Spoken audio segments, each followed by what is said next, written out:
நம்ம female tax எது பண்ணாலும் ரொம்ப அற்புதமும் வித்தியாசமாகவும் தாங்க பண்ணிட்டு இருப்பாங்க. நமக்கு அது ஏன் அப்படி பண்றாங்கன்னு புரியாது. அதே மாதிரி அவங்கள நம்ம ஏதாவது வித்தியாசமா பண்ணாலும் கவனிச்சிருக்க மாட்டோம் நிறைய தடவை. ஆனால் சயின்டிஸ்ட் அதையெல்லாம் அப்சர்வ் பண்ணி வச்சு அதை பற்றி ஏன் ஃபீமேல் டாக்ஸ் வித்தியாசமாக பிஹேவ் பண்ணுறாங்கன்னு ஒவ்வொன்றும் ஆராய்ச்சி பண்ணி ரொம்ப இன்ட்ரெஸ்டிங்கான விஷயங்களை கண்டுபிடிச்சிருக்காங்கங்க.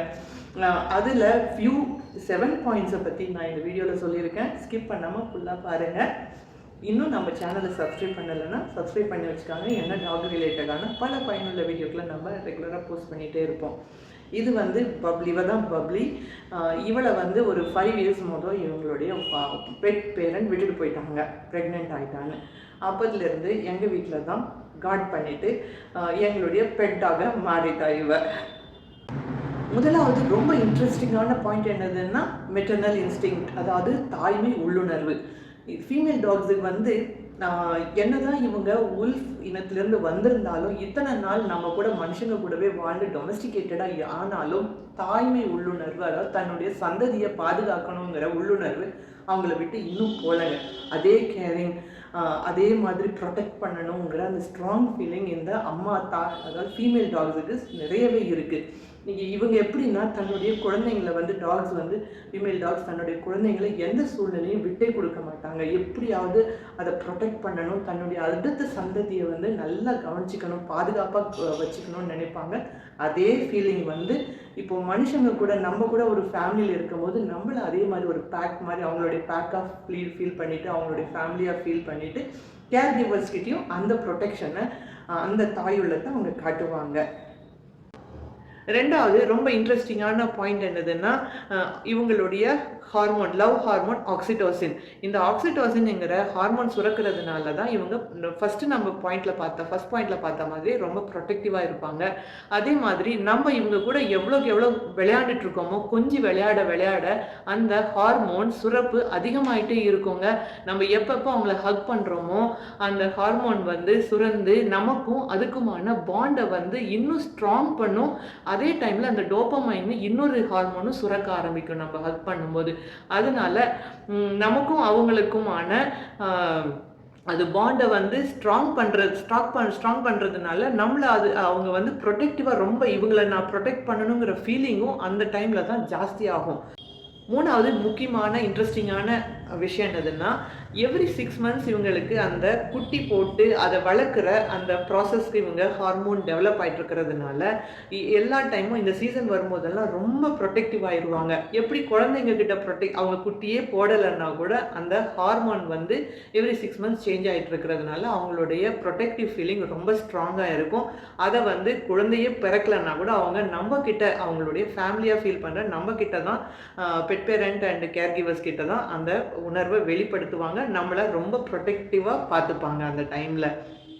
நம்ம ஃபீமேல் டாக்ஸ் நம்ம வீட்டு என்விரான்மெண்ட்டை நல்லா தரோவாக செக் பண்ணி வச்சுப்பாங்க, அப்சர்வ் பண்ணி வச்சுப்பாங்க. அதில் ஏதாவது ஒரு புதுசாக மனிதர்கள் வந்தாங்கன்னா அவங்க வந்து இப்போ சிரிக்கிறத கூட தெரிஞ்சு வச்சுருப்பாங்களாங்க. அவங்களால கண்டுபிடிக்க முடியுமா அவங்க ஃபேக், அதாவது நான் ட்ராமா பண்ணுறாங்களா சிரிப்பில், இல்லை நிஜமாகவே அன்பில் சிரிக்கிறாங்களான்னு கூட தெரியுமாங்க. எவ்வளோ புத்திசாலித்தனம் பாருங்கள். இது மேல் டாக்ஸும் பண்ணுறாங்களான்னு எனக்கு கீழே கமெண்ட்டில் சொல்லுங்கள். அதே மாதிரி ஏதாவது ஒரு என்விரான்மெண்ட்டில் சேஞ்ச் வந்துருச்சுன்னா ரொம்ப அலர்ட் ஆயிடுவாங்களாம். அவங்க நம்மளை வந்து எப்படி ப்ரொடெக்ட் பண்ணணும்னு ரொம்ப சின்சியராக கவனிக்க ஆரம்பிச்சிருவாங்க, பிளான் போட ஆரம்பிச்சிருவாங்களாம். நெக்ஸ்ட்டு வீட்டில் இருக்கிற மேப்பை வந்து ஃபுல்லாக மைண்டில் ரெஜிஸ்டர் பண்ணி வச்சுப்பாங்களாம். இதில் ஏதாவது டேஞ்சரான இடம்னு அவங்களுக்கு தோணுச்சுன்னா அதெல்லாம் செக் பாயிண்ட்ஸாக, செக்யூரிட்டி செக் பாயிண்ட்ஸாக வச்சுக்கிட்டு அப்பப்போ அதை வந்து செக் பண்ணிகிட்டே இருப்பாங்களாங்க. இது மேல் டாக்ஸும் பண்ணுவாங்க. ஆனால் இந்த ஃபீமேல் டாக்ஸ் வந்து ரொம்ப அதிகமாகவே செக் பண்ணிட்டு இருப்பாங்க, ஓவர் ப்ரொடெக்டிவாக தான் இருப்பாங்களாங்க. இதை தான் இந்த சயின்டிஸ்ட் வந்து கண்டுபிடிச்சி வச்சுருக்காங்க. இப்போது நீங்கள் யாராவது ஃபீமேல் டாக்ஸ் உடைய பிஹேவியர் ரொம்ப இன்ட்ரெஸ்டிங்கான விஷயங்களை பற்றி அப்சர்வ் பண்ணியிருந்தீங்கன்னா கண்டிப்பாக எனக்கு கீழே கமெண்ட்டில் சொல்லுங்கள். 4வது ரொம்ப ரொம்ப இன்ட்ரெஸ்டிங்கான விஷயம் நம்ம ஃபீமேல்ஸ் டாக்ஸை பற்றினா, இவங்க எமோஷ்னல் இன்டெலிஜென்ட் இவங்களுக்கு ரொம்ப அதிகமாக இருக்குது. எப்படி சொல்கிறோன்னா, நம்ம வீட்டில் அவங்க கூட இருக்கிறவங்களுக்கு ஏதாவது ஒரு பிரச்சனை முகத்தில் எக்ஸ்ப்ரெஷனில் அவங்க தானாக வெளிப்படுத்தினா கூட இவங்க அதை சீக்கிரமாக கண்டுபிடிச்சிருவாங்க. மூச்சு முன்ன பின்ன ஸ்ட்ரெஸ்ஸு எந்த மாதிரி மூச்சு விடுறாங்கன்னு அவங்களுக்கு புரிஞ்சிடும். பாடி லாங்குவேஜ்லேயே, அதாவது நம்ம அசைவுகளில் கூட அவங்க புரிஞ்சுக்கிறக்கூடிய சக்தி இருக்குங்க. நமக்கு ஏதாவது பிரச்சனை இருக்குன்னு அவங்க சீக்கிரமாக புரிஞ்சிருவாங்க. நமக்கு எப்படி ஹெல்ப் பண்ணுறது, அதாவது ஒரு குழந்தை எப்படியாவது ப்ராப்ளத்துலேருந்து காப்பாற்றணும்னு ஒரு அம்மா நினைக்கிற மாதிரியே இவங்களும் நமக்கு எப்படி ஹெல்ப் பண்ணலான்னு ஸ்ட்ரெஸ் அவங்களே அதை பற்றி யோசிக்க ஆரம்பிச்சிருவாங்க. ஃபீமேல் டாக்ஸுக்கு வந்து 3 வீக்ஸ் டு 16 வீக்ஸில் அந்த எமோஷ்னல் இன்ஸ்டிங்க்ட் இருக்குது பாருங்கள், எப்படி நம்ம ஃபேமிலியை ப்ரொடெக்ட் பண்ணுறதுங்கிற இன்ஸ்டிங்க்ட் வந்து டெவலப் ஆகும்.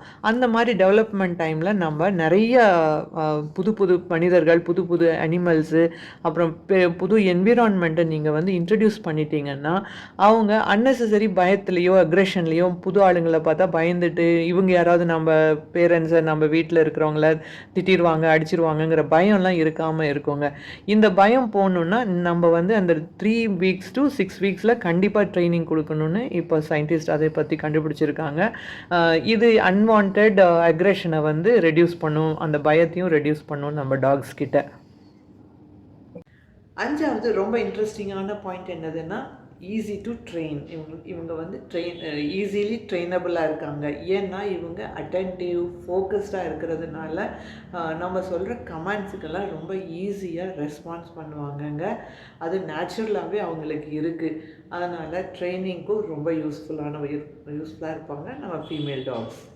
6வது ரொம்ப ரொம்ப இன்ட்ரெஸ்டிங்கான விஷயம் என்னதுன்னா, ஃபீமேல் டாக்ஸ் ரொம்ப ரொம்ப காம் நேச்சருங்க. அவங்களுக்கு எஸ்பெஷலி நம்ம ஸ்பே ஆர் அனிமல் பர்த் கண்ட்ரோல் ஆப்ரேஷன் பண்ணிட்டோன்னா ஃபுல்லாக காம் ஆயிடுவாங்க. அது அந்த காம் நேச்சர் இருக்கிறதுனால தான் அவங்க நம்முடைய குழந்தைங்க கிட்டேயும் அதே மாதிரி மெட்டர்னிட்டி ஃபீலிங் எப்போவுமே அந்த தாய்மை உணர்வோடு இருக்கிறதுனால வீட்டில் இருக்கிற சின்ன பசங்களையும் அவங்க அவ்வளோ கேர் அண்ட் ப்ரொடெக்டிவாக பார்த்துப்பாங்க. நம்மளை மாதிரி தான், நம்மளை விடன்னு சொல்லலாம், அவங்களுடைய அம்மா மாதிரி அவங்கள ரொம்ப கேர் எடுத்து கவனிச்சுப்பாங்க. இந்த தாய் உள்ளம்ங்கிறது இருக்கிறதுனால தான் அவங்க வந்து வீட்டை விட்டு ஓடவே மாட்டாங்க. நம்ம ஒன்ஸ் ஃபீமேல் டாக் வீட்டுக்கு கூட்டிகிட்டு வந்துட்டோம்னா அவங்களுடைய ஃபேமிலியை விட்டு அவங்க எந்த காரணத்துக்காகவும் வீட்டை விட்டு போக மாட்டாங்க. கம்பேர் டு மேல் டாக்ஸ் இவங்க வந்து ரொம்ப ரொம்ப ப்ரொடெக்டிவாக நம்ம வீட்டை ப்ரொடெக்ட் பண்ணிக்கிட்டு பாதுகாப்பாக எந்த சூழ்நிலையிலையும் விட்டு கொடுக்காம பார்த்துப்பாங்க. 7வது ரொம்ப முக்கியமான விஷயம் நம்ம ஃபீமேல் டாக்ஸை பற்றினா, இவங்க ஃபீமேல் டாக்ஸ் ரொம்ப நேச்சுரலாகவே ஹெல்த்தியாக இருப்பாங்க. எஸ்பெஷலி இவங்களுக்கு ஸ்பேயிங் ஆப்ரேஷன் ஆயிடுச்சுன்னா இவங்களுடைய மெமரி டியூமர் ஆகட்டும், அப்புறம் யூரினரி ட்ராக் இன்ஃபெக்ஷன், இந்த பிரச்சனையெல்லாம் எதுவுமே இல்லாமல் ரொம்ப ஃபிட் அண்ட் ஃபைனாக ஹெல்த்தியாக இருப்பாங்க, நம்ம கூட ஆரோக்கியமாக ஹாப்பியாக இருப்பாங்கங்க. ஸோ தீஸ் ஃபீமேல் டாக்ஸ் வந்து ரொம்ப ஹெல்தி, அதாவது மேல் டாக்ஸை விட ரொம்ப ஹெல்த்தியாக இருப்பாங்க. இவ்வளோ நேரம் இந்த வீடியோவை பார்த்த உங்கள் அனைவருக்கும் ரொம்ப ரொம்ப நன்றிங்க. தேங்க்ஸ் ஃபார் வாட்சிங். Take care.